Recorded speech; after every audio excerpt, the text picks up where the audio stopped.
you've been on the internet recently, you probably know about Gemini AI. If you don't know about Gemini, it's basically an AI that was created by Google.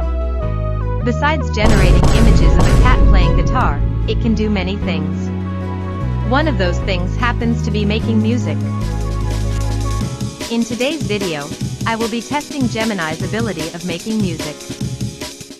The rules are simple. I can only do what Gemini tells me to do. Also, I can only ask necessary questions. This is so I can't add anything onto what the AI is saying by asking for it. Okay, let's get started.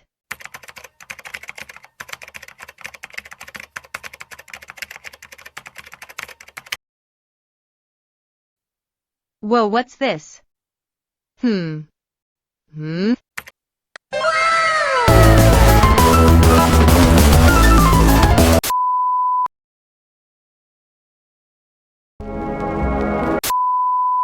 Okay, now we start for real. I started by asking Gemini to help me make music. Gemini responded by giving me this super long essay thing. It basically talked about the fundamentals of making music in FL Studio. This doesn't really help. So I asked Gemini to choose a genre for me to make. But then it told me that Gemini couldn't choose a genre for me, and that I had to choose. Of course I wasn't going to just take that, so I repeated the question. This time, it chose a genre for me. And it chose lo-fi. I guess that's fine. Now I just need to know how I'm gonna make it.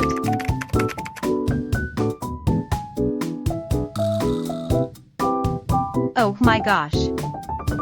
Wait, this is perfect. AI is crazy. So first of all, I have to get a digital audio workstation. It says that FL Studio is a great option. Yippee.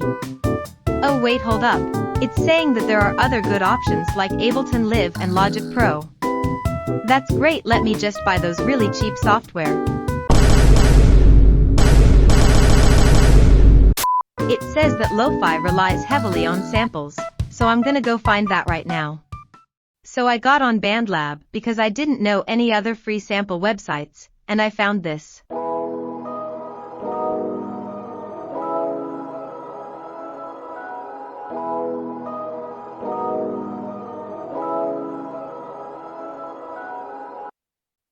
It wasn't the best, but it was the best one I found on BandLab in my opinion.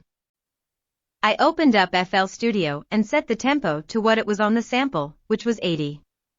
Now I'm gonna drag in the sample from thin air.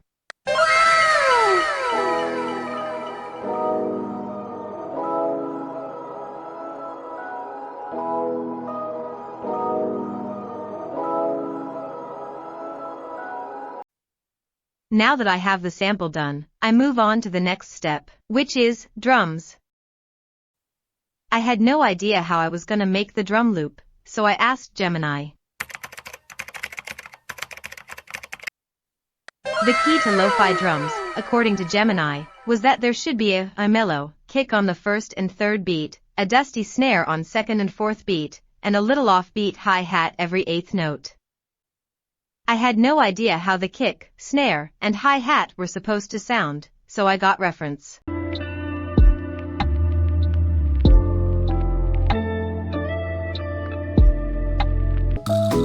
If you've been enjoying this video so far, please like and subscribe. If you haven't been enjoying the video, well, scroll down, flip your screen, and then press the one that has a thumbs down. I'm trying to find the right kick. I found it. Now I need the hi-hat. And I found it. I think I know the perfect snare for this. That's so good, bruh. Now I gotta do what Gemini told me to do and put the kick on the first and third beat.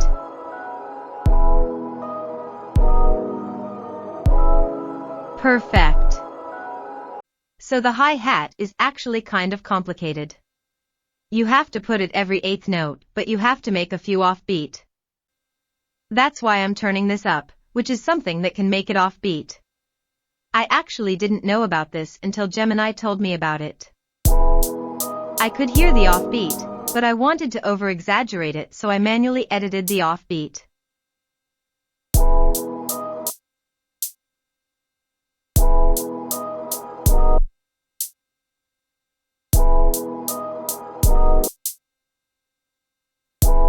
Perfect.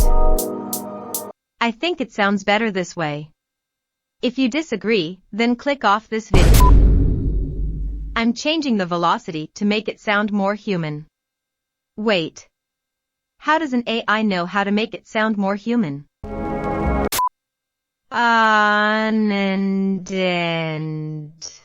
We did it. Now I'm just gonna add the snares real quick.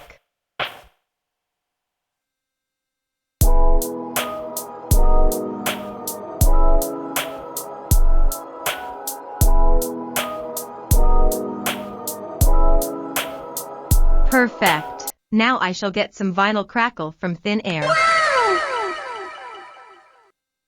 This is what it sounds like so far.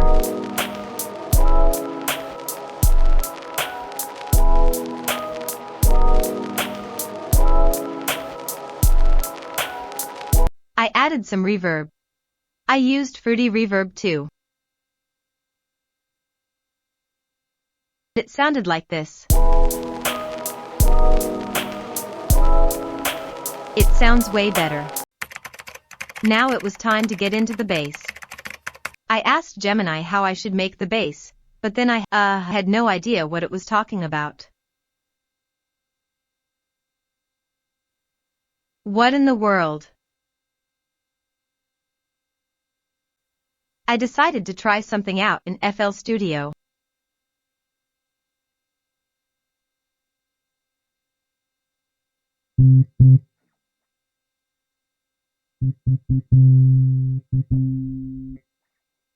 I decided to make this super simple bass line.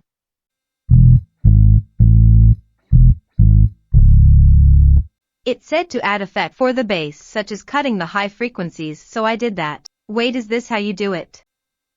I think this is how you do it. If not, well, we'll just go with it. Tee hee hee.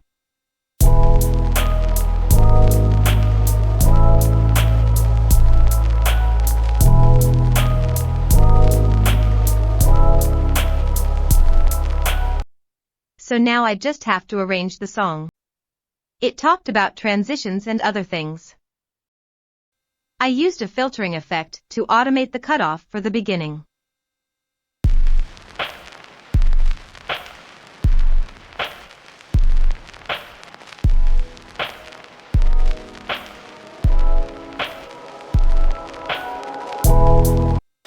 I also used a riser to make the build-up better. I used a reverse cymbal sound. It sounds so good, bro. I basically have the intro, the drop that repeats twice, and the outro.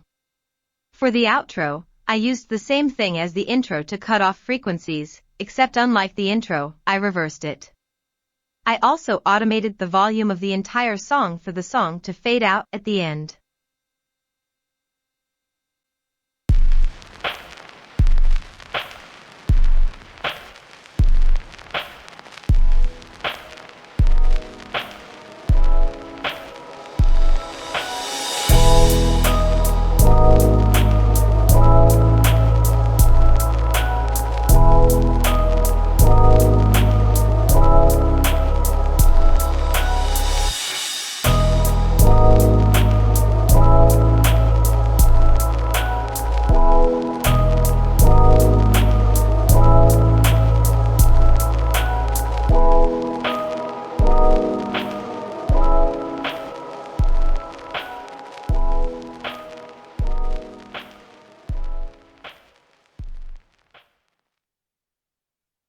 In the end, I think that AI is a very convenient tool, but your creativity will always be better than AI.